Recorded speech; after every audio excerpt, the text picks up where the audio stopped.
நல்லான்னு மக்களுக்காக நான் மாதுளம்பழ ஜூஸ் போடும்போது நிறைய பேர் என்ன பண்ணுவாங்க, அந்த ஒயிட் சுகர் இருக்கா பாருங்க, ஜீனி சர்க்கரை, அதை எடுத்து போட்டுறாங்க. அதை யூஸ் பண்ணாதீங்க அதிகமாக. அதுக்கு பதில் நாட்டு சர்க்கரை போடுங்க, வெல்லம் எல்லாம் உடச்சி போடுங்க, மண்டை வெல்லம் நாட்டு சர்க்கரை. அதுவும் இல்லைன்னா நிறையா பிள்ளைங்க பேரிச்சம்பழம் திங்க மாட்டாங்க. பேரிச்சம்பழம் திங்க எனக்குமே பிடிக்காது. அதை வெண்ணு திங்கணுன்னா ரொம்ப ஸ்வீட்டாக இருக்குன்னு சொல்லி நானுமே பேரிச்சம்பழம் திங்க மாட்டேன்.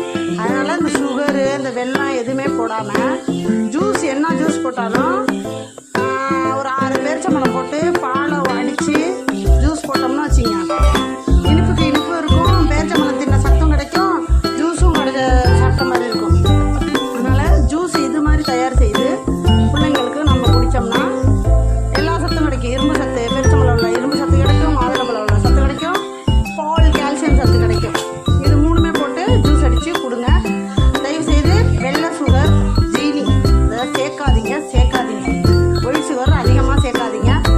எவ்வளோதுக்கு அவாய்ட் பண்ணுறீங்களோ அவ்வளோ தூரத்துக்கு வெள்ளை சுகரை அவாய்ட் பண்ணிங்க. இது மாதிரி ஜூஸ் அடித்து குடிச்சிங்கன்னா வச்சுங்க, நல்லா அடித்தோம்னு வச்சுங்க, சூப்பராக ஜூஸ் அடிச்சிடலாம். ஓகே, பாய் மக்களே.